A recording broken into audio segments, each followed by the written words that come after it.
Our day started off by arriving at LAX around 6 in the morning. The check-in process was fairly easy and we had no problem using the kiosks to print our bag tags and get our paper boarding passes. The kiosks were a bit old and dirty. We then proceeded through security quite quickly. United's Terminal 7 had shops like Duty Free, Harley-Davidson, a barbershop, and newsstands, to name a few. For restaurants, they had Klatch Coffee, The Grill by Boa Steakhouse, Wolfgang Puck Express, a food court, and Rolling Stone Bar and Grill. We were really hungry after clearing security, so we went to Rolling Stone for breakfast.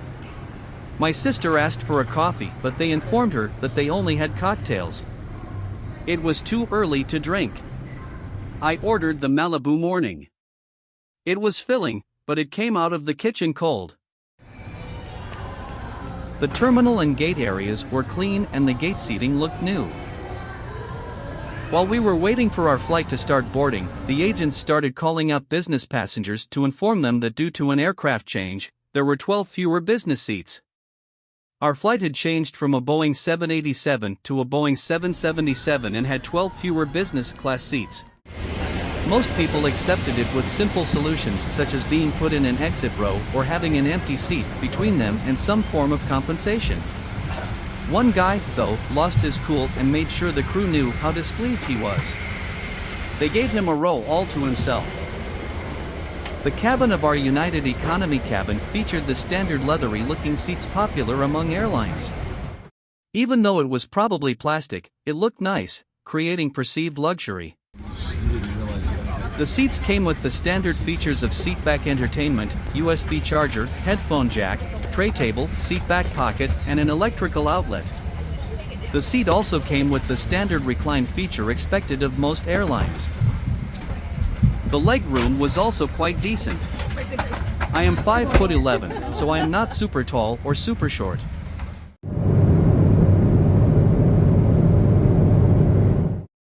There was quite a good amount of entertainment options available on this flight despite it only being a domestic flight of about 4.5 hours.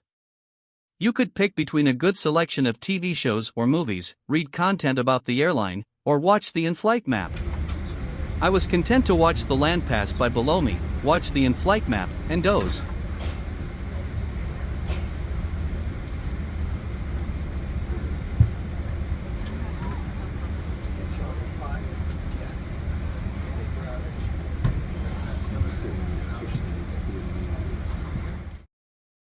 Food and drink were not included on this flight outside a basic beverage service.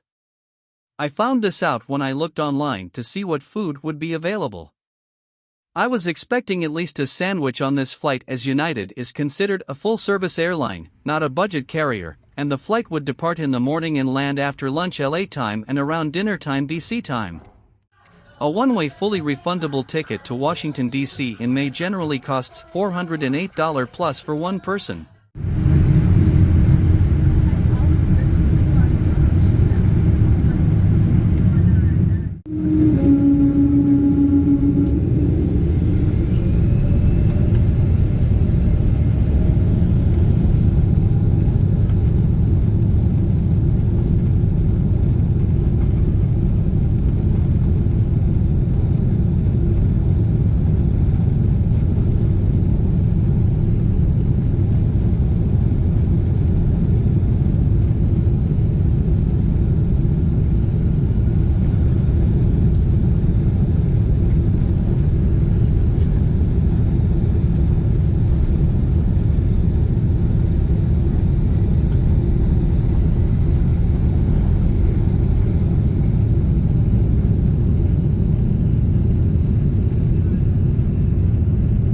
We departed on time, around 8:15 in the morning. I was a little bit concerned that our flights would be delayed or cancelled considering the pilot shortage, the potential upcoming busy travel season, and that United Airlines pilots were starting to go on strike in May.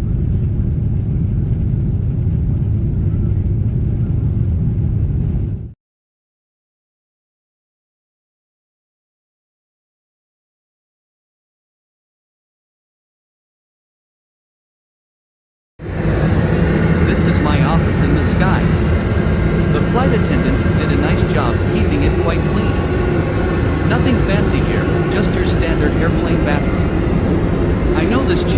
called on the fly travel. Don't worry, mine is up. Up in the air, that is. Don't forget to like, subscribe, and follow.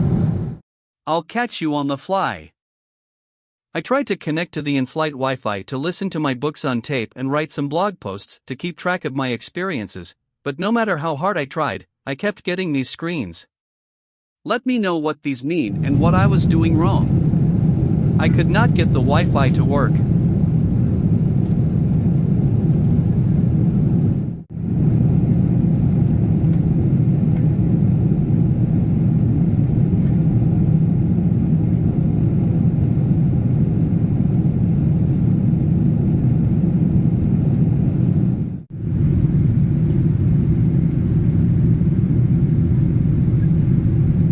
Overall, our flight to Washington, D.C. was a good flight.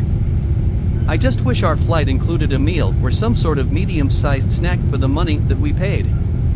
Speaking of money, United charged my sister an extra $200 because her bag was overweight by 7 pounds. The total fare we paid for our flight from LA to DC and DC to Cape Town was $2,615.72 for fully refundable tickets, but I was able to cover part of that with $830 in airline miles. I don't know how much of that is a portion to the DC flight, but United needs to make up its mind on whether it is a budget carrier or full-service carrier, not both. The above fares were quite expensive, and I at least expected some sort of meal on both flights. After we landed in DC, we had to get on a funny-looking tram thing to take us from our terminal to the main terminal in order to claim our bags. Don't forget to check out my flight review on United to Cape Town. Catch you on the fly.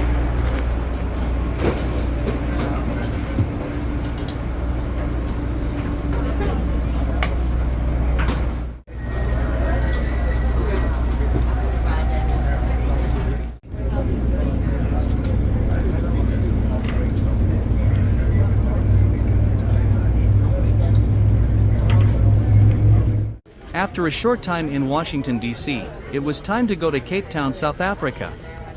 Don't forget to view my video on my experiences in both Washington, D.C. and South Africa. We arrived at Washington Dulles around 3 p.m. for our 7 p.m. flight, after a morning and afternoon full of Washington, D.C. activities.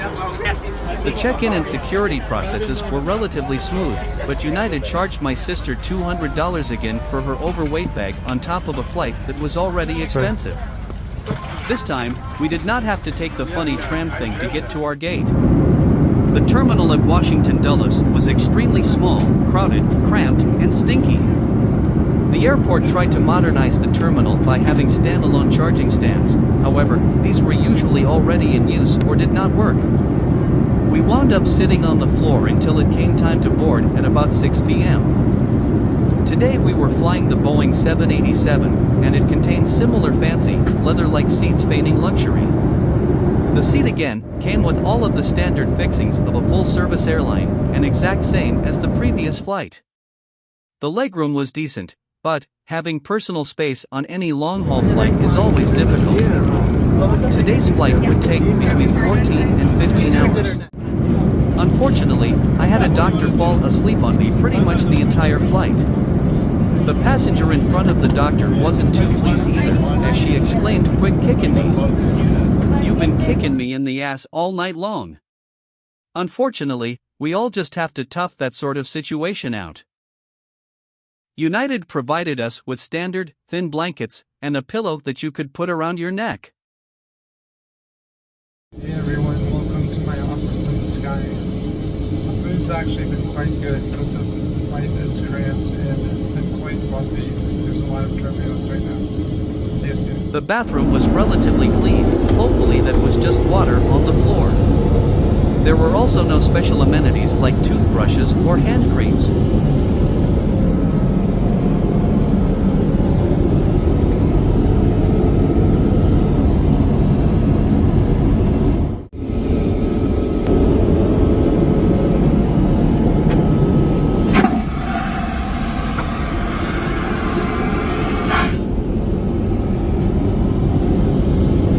Unlike the previous flight, food was included and was pretty good. The amount of food was just right, not too much and not too little. Chicken tikka masala travels well at 39,000 feet. The meal wasn't too heavy and the dessert was good. Overall, it was a decent flight.